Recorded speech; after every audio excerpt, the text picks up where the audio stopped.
Magkano? Papicturan? Oh, sige po.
Bayad po kasi muna bago send.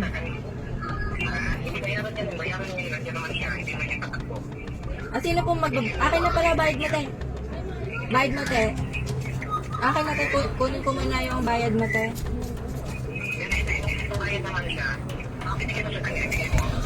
Sige, bali 10,200 pesos, te, ha?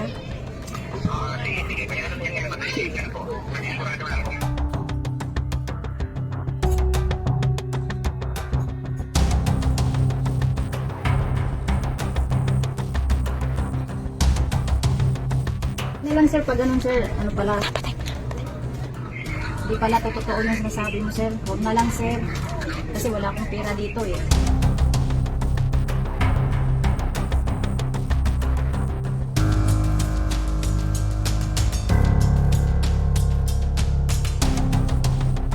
Parang kaboses niya yung una na na-encounter ko na hindi ko nga lang siya na video. Sabi niya na lumayo ka dyan sa tindera. Lumayo daw siya sa akin. Kasi syempre, ma-influensyahan ko siya eh.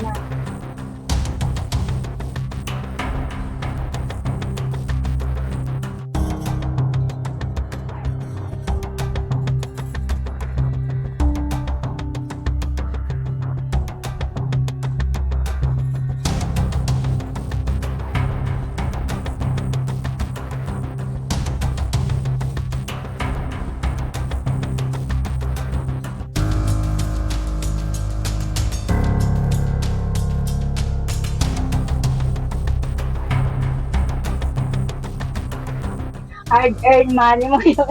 And ayoko may ma-scam na iba. Kasi hanggat may na-scam sila, patuloy silang gagawa ng ganon. Imagine mo ang laking halaga nun.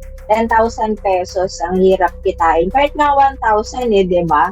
Tapos ganon-ganon lang nila makuha.